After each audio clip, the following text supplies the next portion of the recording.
నమస్తే, welcome to our channel. నేను సిరి. నిన్న చూసుకున్నట్టయితే చంద్రబాబు నాయుడు గారు కల్తీ లడ్డు గురించి, కల్తీ నెయ్యి గురించి అసెంబ్లీలో పవర్ పాయింట్ ప్రజెంటేషన్ అయితే ఇవ్వడం జరిగింది. సో దాని మీద స్పందించడానికి ఈరోజు మనతో పాటు ఉన్నారు ప్రముఖ రాజకీయ విశ్లేషకులు కేఎస్ ప్రసాద్ గారు. నమస్కారం సార్. నమస్తే. అసలు కల్తీ నెయ్యి గురించి మాట్లాడారు చంద్రబాబు నాయుడు గారు, పవర్ పాయింట్ ప్రజెంటేషన్ ఇచ్చారు అసెంబ్లీలో. అయితే అందులో అధికారులే తప్పు చేశారు, అధికారులే తప్పుడు రిపోర్ట్ ఇచ్చారని చెప్పేసి చంద్రబాబు నాయుడు గారు మాట్లాడుతున్నారు. సో దీని మీద స్పందన. 1967 ఎండోమెంట్స్ యాక్ట్, ఈఓ జవాబుదారీతనం చేయండి. ఈఓకి ఫస్ట్ గుండెత్తడం నేర్పండి, ప్రజలకి అర్థమయ్యే భాషలో. ఈఓ ఆధ్వర్యంలో జరిగిన ఆ దరిద్రాన్ని, ఆ మకిలిని, ఎందుకంటే ఈ TV5 నాయుడు అప్పటికి అపాయింట్ కాలే కదా, ఆ జరిగిన దరిద్రానికి బాధ్యత వాళ్ళు తీసుకుని మీరు యాక్షన్ తీసుకుంటే తీసుకోండి. అంతేకాని ఎన్నాళ్ళు ఈ పురాణ కాలక్షేపాలు, మీకు వ్యవస్థల మీద గౌరవం ఉందో లేదో భగవంతుడికే తెలియాలి అన్న దానికైతే జడ్డోళ్ళు అయితే నమ్ముతారు, భగవంతుడికే తెలియదు. నేనైతే మీకు వ్యవస్థల మీద నమ్మకం లేదు. It's a beautiful management skills. మీకు ప్రాక్టికల్గా చెప్పాలంటే నిన్న TV5లో రఘురామకృష్ణరాజు గారు ఇంటర్వ్యూ జాగ్రత్తగా వినండి ఎవరైనా. నేను డైరెక్ట్గా చెప్తున్నాను, మూర్తితో కూర్చున్న ఇంటర్వ్యూలో కేటగారికల్గా we are anticipating this particular case Sunil నాయక్ది we are anticipating to come for 9th కోర్టుకు రావాలి. అది 10th కో 11th కో దేనికే వెళ్ళి యాంటిసిపేటెడ్ జడ్జిమెంట్ రాలేదు. Please note this point. అట్లాగే గౌరవ సుప్రీంకోర్టు ఒక సిట్ని అపాయింట్ చేస్తే, including CBI officers, local SIT అధికారులతో సమన్వయపరిచి ఛార్జ్షీట్ ఏసీ సుప్రీంకోర్టులో వెరిడిక్ట్ కోసం వెయిట్ చేస్తుంటే, this is nothing but a contempt of court. నాకు తెలిసిన ప్రాథమిక అవగాహనలో, నాకు చాలా తక్కువే తెలుసు, ఎక్కువ కూడా తెలియదు. కానీ దీని మీద ఒక బొంబార్డింగ్ చేస్తూ, ఒక బుల్డోస్ చేస్తూ ఎవరిని మీరు కన్విన్స్ చేయడానికి ప్రయత్నిస్తున్నారు? With all roads leads to Roman అన్నట్టు ఇవన్నీ ఈ మూలాలు ఎటు తిరిగి ఏం జరిగినా హెరిటేజ్ మీద దొరికేసరికల్లా మీ ప్రవచనాలు అన్నీ మారిపోయి సబ్మెసివ్నెస్తో ఎవరిని కన్విన్స్ చేద్దాం అనుకుంటారో ప్లీజ్ ఎక్స్ప్లెయిన్. ఇంక్లూడింగ్ 746, 747 జీవోల విషయంలో కూడా ఐ డోంట్ నో, మీకు తెలుసో తెలీదో నాకు తెలియదు, కానీ నాకు తెలిసింది మాత్రం నేను ఖచ్చితంగా చెప్తాను. తిరుమల దైవక్షేత్రంలో ఎలక్షన్స్ కోడ్లోకి వాటికి తీసుకురాకుండా దానిని బౌండరీస్ నిర్ణయిస్తూ దాని వైశాల్యాల మీద ఒకరిని జీవో, ఇంకొకటి అన్యమత ప్రచారాలు, దాంతోపాటు ఇంకొక 17 దైవక్షేత్రాల్లో శ్రీశైలం, కనకదుర్గమ్మ టెంపుల్, భద్రాచలం, ఇలాంటివన్నిటి మీద ఒక జీవో. అది ఎగ్జాంపుల్స్ చెప్తున్నా. దీన్ని మీరు కాంట్రడిక్ట్ చేస్తూ బైబిల్, సుబ్బారెడ్డి ఎవడు ఒప్పుకున్న హిందువు, వాళ్ళ భార్య హిందువు, విజయమ్మ బైబిల్ పట్టుకుని 24 గంటలు తిరుగుతుంది ఆవిడ బైబిల్ ఎవరికో, జగన్మోహన్ రెడ్డికి ఎవరికో ముద్దు పెట్టే కార్యక్రమంలో బైబిల్ పట్టుకోమంటే ఆవిడ మీద అపవాదం వేయడం తప్పు. మమ్మల్ని లేకుండా చెప్తున్నా. భూమన కరుణాకర్ రెడ్డి వాళ్ళ అమ్మాయి పెళ్ళి హిందూ సాంప్రదాయాల్లో పద్మావతి అమ్మవారి సన్నిధానంలో చేశాడు. వాళ్ళ ఎవరు అమ్మాయి వాళ్ళ భర్త వాళ్ళు క్రిస్టియన్స్ మదర్ చర్చిలో చేశారు. తప్పేముంది? అంటే దాన్ని క్వశ్చన్ చేశారు, నువ్వు నిజమైన హిందువు అయితే నువ్వు హిందూ పద్ధతిలోనే చేయాలి కదా, మళ్ళీ క్రిస్టియన్ పద్ధతిలో ఎందుకు చేస్తావు అని చెప్పేసి అప్పుడు చాలా పెద్ద రచ్చ చేశారు. లోకేష్కి వీలైతే ఎవరైనా క్రిస్టియన్ అమ్మాయితో మ్యారేజ్ జరుగుంటే అప్పుడు ఏ సాంప్రదాయాలు ఎవరెవరు ఎలా చేస్తారో చెప్తాను. మా ఫ్యామిలీలో ఒక క్రిస్టియన్ అమ్మాయిని మ్యారేజ్ చేసుకున్నారు. మా ఫ్యామిలీ కేటగిరీకి హిందూ సాంప్రదాయం ప్రకారం మ్యారేజ్ చేసిన తర్వాత మళ్ళీ చర్చిలో మ్యారేజ్ చేశారు. వాళ్ళ విలువలు సాంప్రదాయాలు గౌరవించిపోతే ఎట్లా? ఇది లౌకిక దేశం కాదంటున్నారు కదా సార్. ఇప్పుడు ఎవరు కాదన్నారు? కాన్స్టిట్యూషన్ అమెండ్మెంట్ 1975 కాన్స్టిట్యూషన్ అమెండ్మెంట్ తీసుకురండి, నరేంద్ర మోడీ మీరు కలిపి తీసుకురండి, మాకే అభ్యంతరలే. ఇది లౌకిక దేశం కాదు, హిందూ దేశం అని చెప్పండి. ఇప్పుడు మేము అంటాం. చాలా మంది దాని గురించి కొట్లాడుతున్నారు కదా సార్. ఏమని కొట్లాడుతున్నారు? సెక్యులర్ అని మాట్లాడితే యాంటీ నేషనలిస్ట్, యాంటీ హిందూ అని చెప్పేసి మాట్లాడుతున్నారు. మరి వాళ్ళందరూ ఎవడోడు మాట్లాడే ఇందులో పడి చావమని నాకెందుకు? యాజ్ పర్ మై కాన్స్టిట్యూషన్, మహానుభావుడు రాసిన రాజ్యాంగానికి 1975లో ఉభయ సభల వేదికగా constitution amendment we have been called as secular state. వీళ్ళు ఎవరు మాట్లాడడానికి ఏడు తెలిసిన మాట్లాడతారు. ఫస్ట్ థింగ్ నేను మళ్ళీ చెప్తున్నా, వేరే కులాలు మతాలు పవిత్రమైన దేవాలయంతో సమానమైన అసెంబ్లీలో చర్చనీయాంశాలు కానివ్వడం ఆక్షేపణీయం. లేని వ్యక్తుల గురించి అసెంబ్లీ సమావేశాల్లో మాట్లాడడం తీవ్ర ఆక్షేపణీయం. మూడోది, ఎదుటి మనిషి మతాన్ని కులాన్ని గౌరవించవలసిన బాధ్యత కాన్స్టిట్యూషన్ పరంగా మనకి ఉన్నప్పుడు భారత పౌరుడిగా వాళ్ళని వేలెత్తి చూపించే హక్కు మీకు ఎవరిచ్చారు? ఇది ప్రశ్న.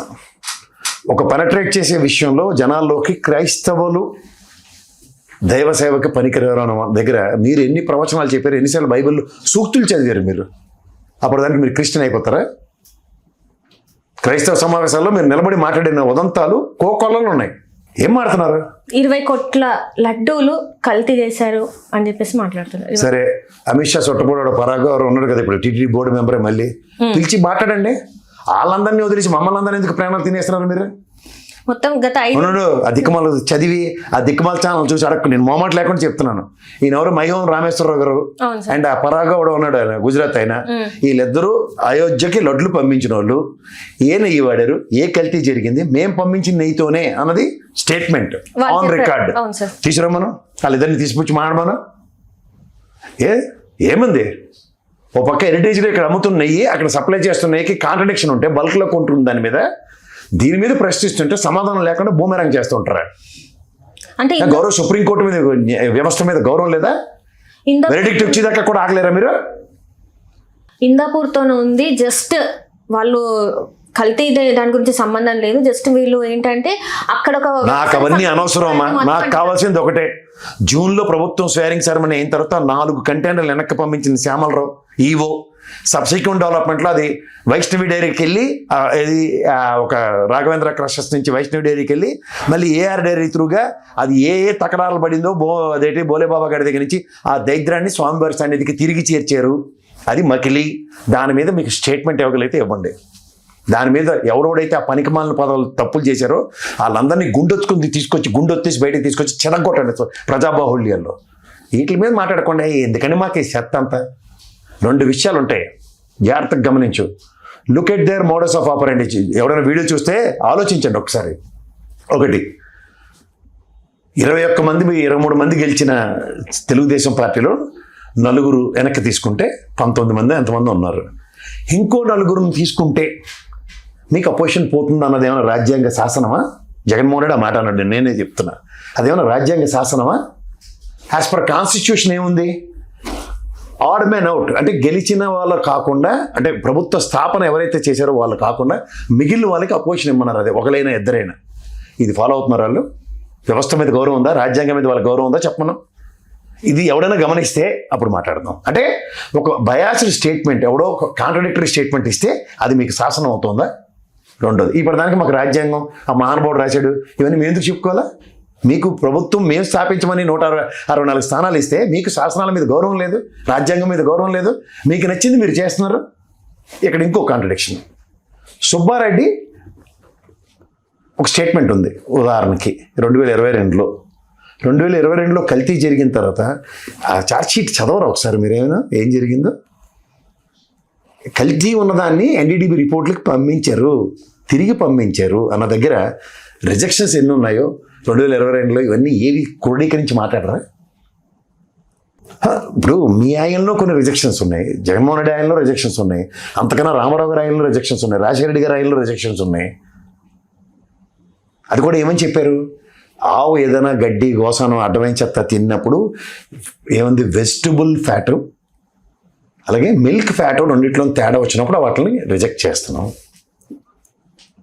అరే రోడ్డు మీద పాలు అమ్ముకున్నాడు, ఆ డైరీ రిజిస్ట్రేషన్ లేదు, ఆడే పాల పిండి తోటకూర కలిపి పాలు అమ్మేస్తుంటే మీరు పెద్ద పెద్ద డైరీలు పెట్టి ఏం అమ్ముతున్నారో జగమెరిగిన సత్యం. నాకు అవన్నీ వద్దు. ₹1,00,000 పెనాల్టీ కేరళ ప్రభుత్వం విధిస్తే కట్టారా లేదా మీరు? హెరిటేజ్ పరంగా కేరళ ప్రభుత్వం హెరిటేజ్ పాలు నిషేధించిందా లేదా? వీటికి సమాధానం చెప్పంట. మీ బుర్రంతా మాకెందుకు గుండు కొరుకుతున్నారు? మీ మొక్కలు ఉంటే మేము తిరుపతి పోయి మా గుండు మేము కొరుక్కుని వస్తాం. అసెంబ్లీ వేదికగా ఏది పచ్చి అబద్ధాలు చెప్పేసుకొని వెళ్ళిపోతే కాలక్షేపం అయిపోద్దా? పవన్ కళ్యాణ్ గారు కూడా అన్నారు కదా, ఏమిటమ్మా ఏంది అవ్వకపోతే ఆయనకి అసలు ఏటి తెలియదు. ఈయన వల్లకాడు తెలియని ఎవడైనా ఉన్నాడంటే ఆయన పేరు పవన్ కళ్యాణ్. ఆయన వచ్చి ఏది పడితే అది ముందో మాట మాడతాడు, గంటకో మాట మాడతాడు, గడికో మాట మాడతాడు. జగన్మోహన్ రెడ్డి ఏమనలేదని ఓ భయంతో మాడతాడు. అసలు ఏమైనా సందర్భం ఉంటుందా? తప్పు చేశారని ఒప్పించుకోవాలా? అరే మీరు ఒప్పుకుంటారా భయ్? ఫస్ట్ మీ దాంట్లో మకిలి ఆ దైద్రగుడి కంటే లోపల తగలెట్టింది మా ప్రభుత్వం వచ్చిన తర్వాత ఫస్ట్ స్టేట్మెంట్ ఇవ్వండి. అనవసరంగా జంతు కొవ్వులు అవి కలవలేదు. అదృష్టానికి ఎన్డీడీబీ రిపోర్ట్లోనూ అట్లోనూ ఈ సిట్ ఇన్వెస్టిగేషన్ రిపోర్ట్లోనూ జంతు కొవ్వులు కలవలేదన్నందుకు దేవదేవుడికి మకిలి అంటలేదని దండ పెట్టి సారీ చెప్పండి ఫస్ట్. తర్వాత మాడదాం అన్ని విషయాలు. అంటే కొంతమంది ఏమంటున్నారు అంటే ఫస్ట్ ఏమో ఎవడా కొంతమంది జంతు కొవ్వు కలిసింది, ఇప్పుడు మళ్ళీ సెకండ్ టైం చెప్పిస్తారేమో జంతు కొవ్వు కలవలేదని ఎట్లా మాట్లాడతారు వీళ్ళు అని చెప్పేసి మళ్ళీ కొంతమంది గలమెత్తి. ఇప్పుడు ఏకసభ్య కమిషన్ వేశారు, దానికి కూడా చెప్తాను జాగ్రత్తగా. ఏకసభ్య కమిషన్ వేశారు. సో ఇది మన స్వర్ణ దేవాలయం తర ఒక లా అమెండ్మెంట్స్ తీసుకొద్దాం అనుకుంటున్నారు. It's good sign, I'm not contradicting it. దాన్ని కాంట్రడిక్ట్ చేసిన బుర్ర తక్కువ సుబ్రహ్మణ్యం పోయినా సరే సుప్రీంకోర్టు టెంకుచల కొట్టి పక్కబరా అని చెప్పి ఇచ్చిన వెరిడిక్ట్ ఈజ్ వెరీ క్లియర్. ఏమని చెప్పింది? ఏకసభ్య కమిషన్ ఈ గౌరవ ప్రభుత్వం వేసుకోవచ్చింది. నేను అప్రిషియేట్ చేస్తున్నాను. ఎందుకు? స్వర్ణ దేవాలయం తరహా ఒక లా బోర్డు కనుక దానికి కాన్స్టిట్యూట్ అయితే ఇది దేవాదాయ చట్ట పరిధిలోకి కొంతవరకు నియంత్రించబడుతుంది. ఇది కనుక మీరు అమెండ్మెంట్ చేస్తే నేనే అప్రిషియేట్ చేస్తాను. ఎందుకు చేస్తాను? ఇది ఫస్ట్ కోర్టు పరిధిలో, ఎందుకు మనకి అమెండ్మెంట్ ఇది దాన్ని ఏమంటారు, ఈ దేవాదాయ చట్టం ప్రకారం ఈఓకి మాత్రమే డిస్క్రిప్షన్ ఉంటుంది అక్కడ. ఈ బోర్డు కాన్స్టిట్యూట్ చేసి వీళ్ళు నచ్చిన నెయ్యి కొనొచ్చు, వీళ్ళు నచ్చిన గోడలు కట్టొచ్చు, వీళ్ళు నచ్చిన బిల్డింగ్లు కట్టొచ్చు, మేము అందరం ఒప్పించుకున్నాం అన్నప్పుడు జవాబుదారీతనం ఇది. వాడు తిరిగి వచ్చి మాట్లాడుతున్నాడు. ఇప్పుడు పారసారథి ఉన్నాడు, గతంలో ఆవిడ ప్రశాంత్ మేడం ఉన్నారు. వీళ్ళు ఇవాళ వచ్చి మాట్లాడుతున్నారా? తానంటే తందన కాకుండా మేము ఆ రోజు మినిట్స్లో సుధామూర్తి మేడం ఉన్నారు. వీళ్ళు ఒక 5-6 డిసెంట్ తెలియచేయకుండా ఉండరు కదా, ఒప్పించుకుంటారు. అందరూ గుడ్డెలు చేయలే పడినట్టు వాళ్ళు. ఇప్పుడు మైహోం రామేశ్వరరావు గారు అండ్ అతను ఆయన పేరేదో ఉంది పరాగౌరవ్, వీళ్ళిద్దరూ లడ్డూలు తయారు చేసింది. వాళ్ళిద్దరిని ప్రశ్నించకుండా మాకేటి దైద్యం అంటున్నాను. పవన్ కళ్యాణ్ స్టేట్మెంట్ ఇస్తున్నాడు, చంద్రబాబు స్టేట్మెంట్ ఇస్తున్నాడు అని మనం ఎందుకు వినాలి? అంటే వాళ్ళే why the hell we need to tolerate. వాళ్ళిద్దరిని పిలిచి ఫస్ట్ మాట్లాడండి. మీరు కాదు, సిట్టు వాళ్ళని చేయిస్తారమ్మా. నేను ఇప్పుడు స్వచ్ఛందంగా దైవ సేవకి చాలా మంది డొనేషన్స్ ఇస్తారు. దాన్ని ఎవరు ప్రశ్నించారు? ఇప్పటిదాకా ఎవరైనా ప్రశ్నించారా?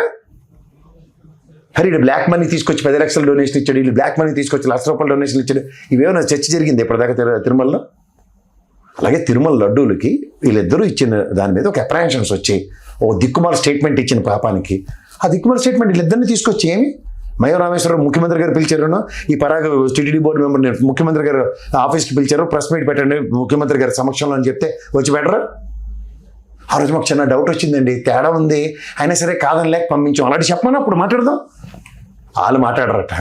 సిట్ అధికారులు ఇచ్చిన దాంట్లో ఎక్కడ కల్తీ జరిగిందన్న ఉదంతా లేవు. ఆ 25 లక్షల లడ్డూలు ఏవైతే అయోధ్యకు పంపించినాయి ఇవన్నీ తప్పంటే ఇది ఎక్కడ బాధ? మనకు అర్థం కదా. ఇదేమైనా అర్థమవుతుందా ఎవరికైనా?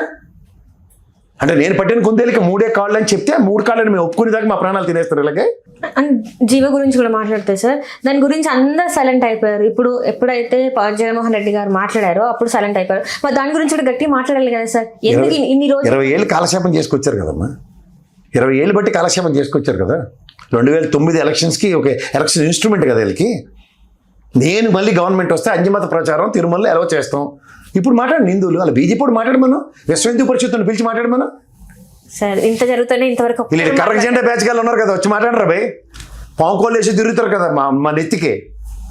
మాట్లాడండి బయటకు వచ్చి ఎవరు చేసింది రైటో. తిరుమలలో ఎలక్షన్ కోడ్లు ఎలక్షన్ నిర్వర్తించి రాజకీయ ప్రసంగాలు ఇవ్వకుండా ఒక జీవో తీసుకురావడం తప్ప. తిరుమల క్షేత్రానికి 7 కొండలకి స్వామివారికే చెంతైన ఇంకో జీవో తేవడం తప్ప. కానీ అది రివర్స్ లో చెప్పారు కదా సార్. చెప్తే నమ్మారు కదా, ప్రజలందరూ నమ్మారు, అందరు నమ్మారు. దాని మీద వీడియోలు తీశారు. నమ్మారమ్మా ఎన్నాళ్ళు? నిజం నిలకడ మీద తెలిసిందే లేదు ఇవాళ. దానికి ఆనటికి చేయమని ఆ జీవోలు దమ్ముంటే ఈ 2 జీవోలు తప్పని చెప్పమను. ఆ జీవోలు రద్దు చేస్తామని చెప్పమని. ఇప్పుడు గవర్నమెంట్ వచ్చింది కదా, ఇవాళ నుంచి తిరుమలలో అంజమనాథ ప్రసారం ఎలా చేస్తున్నాయి ఆ రోజు మాట్లాడిన ప్రసంగానికి కట్టుబడి జీవోలు 2 విత్డ్రా చేయమను. మాట్లాడదాం అప్పుడు. చెప్తున్నాం కదా, వెర్రి వేదాల్లో వింటున్నాం కాబట్టి మనందరినీ బెంగళాయిలు అనుకుని ఏది పడితే చలమని చేస్తున్నారు. ప్రభుత్వం ఏదైనా చేయగలదు, భయం పడుతున్నాం అని చెప్పి భయం పెడదామని చూస్తున్నారు. ఏమవుతుంది వాళ్ళు సస్తే రేపు 2 రోజు ఆల్రెడీ అట్లనే చేస్తున్నారు సార్. చేస్తున్నారు తప్పనే చెప్తున్నాం. ఇప్పుడు దీన్ని హిందూ మనోభావాలకు సంబంధించిన అంశం ఇవాళతో ఫుల్ స్టాప్ పెడతారేమో చూస్తుంటే వాళ్ళని ఇంకా తప్పు ఒప్పుకోమంటున్నారు. కళ్ళ ముందు జూన్లో తగలబెట్టిన ఆ దిక్కుమాల 4 కంటైనర్కి ముందు ఎక్స్ప్లెనేషన్ ఇవ్వండి. ఆ పరాగ్ గారిని రామేశ్వరరావు గారిని ఇద్దరిని తీసుకొచ్చారు, ప్రెస్ మీట్ పెట్టించండి. ఏం జరిగిందో చెప్పానండి. జవాబుదారీతనం ఉండక్కర్లే ప్రజాప్రభుత్వానికి. మీరు డెలిబరేషన్స్ ఇచ్చుకుంటూ పోతే ఆ డెలిబరేషన్స్ మీ అందరూ భరించాలా? పోనీ లేని వ్యక్తులు కాదు కదా వీళ్ళిద్దరూ. ఏంటి అసలు ఇప్పుడు వీళ్ళ నెక్స్ట్ కార్యాచరణ ఏముంటుంది? ఎందుకంటే పవన్ కళ్యాణ్ గారు కాలక్షేపం, టైం వేస్ట్, కొత్త విషయాలు ఏమైనా ఉంటే చేతిలో తీవ్రమైన బడ్జెట్ అంశాలు, లా అండ్ ఆర్డర్ విషయాలు ఇలాంటివన్నీ చర్చనీయాంశాలు అవుతుంటే ఇప్పుడు రఘురామ కృష్ణరాజు గారిని మళ్ళీ సీన్లోకి తీసుకొచ్చారు. సునీల్ నాయక్ నన్ను కొట్టేశారు, నన్ను చంపేశారు. ఎన్నాళ్ళు ఈ దైద్యం నాకు అర్థం కాదు. బీహార్ మీదకి వెళ్ళి కలిపడిపోయారు అక్కడ నెత్తుకొచ్చేద్దామని. తంగమని ఇచ్చింది అక్కడ బీహార్. సమాధానం చెప్పలేక మళ్ళీ ప్రయత్నిస్తున్నారట. అంటే ఈ కాలక్షేపం 10 రోజులు రెడీగా ఉంటారు. ఈ తపేలా ఛానల్లో రఘురామ కృష్ణరాజు గారిని కూర్చోబెట్టుకుని ఇచ్చుకొని కబుర్లు చెప్పుకొని పురాణ కాలక్షేపాలు. డైవర్షన్ పాలిటిక్స్ లో లేవా సార్? అంతే ఆబ్వియస్లీ. రాజధాని గురించి అసలు ఇంతవరకు మళ్ళీ మాట్లాడట్లేదు, ఆ బిల్డింగ్స్ గురించి మాట్లాడట్లేదు. నేను సిఆర్డీకి ఇచ్చేసారు కదా మళ్ళీ డిస్కషన్స్ క్యాబినెట్ మీటింగ్ లో. సార్ అట్లా ఎట్లా ఉంటుంది సార్? అట్లాగే ఉంటుంది, ఏం చేయగలను, నేనైతే ఏం చేయలేను సార్. ఇప్పుడు మనం గట్టిగా మాట్లాడితేనే వాళ్ళు ఏదన్నా మార్పు వస్తుంది అనే కదా సార్. రాదమ్మా, రాదు, మార్పు రాదు. వాళ్ళు ఎప్పుడైతే తిరుమలది మళ్ళీ అసెంబ్లీ వేదికగా చర్చనీయాంశం చేస్తారు, అక్కడ నీకు చేతనైతే మండలంలో డిస్కషన్ పెట్టమను, వాళ్ళకి స్ట్రెంత్ ఉన్నది కదా, బెంచ్ స్ట్రెంత్, సమాధానం చెప్తారు. లోకేష్ గారు ఛాలెంజ్ చేశారు కదా ఎడ్యుకేషన్ సిస్టమ్ మీద, తిరిగి బొత్స సత్యనారాయణ కౌంటర్ ఇస్తే అబద్ధబజబ్బా. ఇవన్నీ గమనిస్తున్నారు అందరూ. ఈ 3 ఏళ్ళు golden period, enjoy, no problem. Arrest చేస్తారు చేసుకోండి, కొడతారా కొట్టండి, చంపుతారా చంపుకోండి, ఏం బయలుదే. ఇవాళ చస్తే రేపు 2 రోజులు నేను సిద్ధంగానే ఉన్నా. ఎంత న్యాయమా, ఎంత బుల్డోజింగా, ఎంత బొంబాడింగా. అరే కనీసం చూసుకోరు వెనక ముందు నేను ఏం మాడానో. ఏం మీడియా, సోషల్ మీడియా చాలా యాక్టివ్గా ఉన్నారు తెలుగుదేశం, సోషల్ మీడియా చాలా యాక్టివ్గా ఉన్నారు వైఎస్ఆర్సీపీ. ఇద్దరు పుటానీ కబుర్లు చెప్తారు కదా మనకి. ఆ సోషల్ మీడియా ఎవరైనా చెప్పడా? ఆల్రెడీ కళ్ళ ముందు కొడుకుని ముట్టించారు. అరే ఆర్టీసీ డ్రైవర్ విషయంలో ఏమైందో తెలుసు కదా. అలాంటి ఎన్ని ఇష్యూస్ బూమరంగ్ అయినా సరే ఇవాళ చంద్రబాబు గారికి కూడా అదే బూమరంగ్ చేస్తున్నారు. రాగాండి సార్, ఒకసారి ఈ స్టేట్మెంట్లు ఇచ్చికండి సార్, మన దగ్గర ఇది ఉంది, మనది పూర్వం ఇది పరం ఇది. వాళ్ళు ఫటాలు పట్టుకుని వచ్చింది ఇవాళ అసెంబ్లీకి ఒకసారే సార్. జగన్మోహన్ రెడ్డి ఎప్పుడైనా సార్ స్టేజ్ మీద చెప్పులిప్పే తీసుకున్నారు సార్, చెప్పులిప్పే ఇచ్చారు సార్ మోడీ కాలకి. ఇలాంటివన్నీ ఉదాహరణ. మీరు ఎప్పుడైనా ఏనాడని చేశారా? మనం ఎందుకు సార్ దాన్ని అనవసరంగా ఇష్యూ ఎత్తుకోవడం, ఈ పడదంటే పయ్యవుల కేసు మైకులు కొట్టడం, దేనికి? ఎందుకు ఫ్రస్ట్రేషన్ మీకు? దేనికి ఫ్రస్ట్రేట్ అవుతున్నారు? ఇవన్నీ చేసి మనం ఆచరించి చెప్తే అరే వీళ్ళు బ్రహ్మాండంగా ఆచరించారు, హిందూ ధర్మాన్ని పరిరక్షించేస్తుంటే మధ్యలో జగన్మోహన్ రెడ్డి వచ్చాడు, ఇదేంటిది అని అప్పుడు మనం మాట్లాడతాం. జగన్మోహన్ రెడ్డి వచ్చింది మీకు నచ్చదని చెప్పి ప్రపంచంలో వాళ్ళందరికీ నచ్చదు అని చెప్పేదాకా మమ్మల్ని చంపేత ఉంటాయి. ఇది ఎక్కడ బాధ?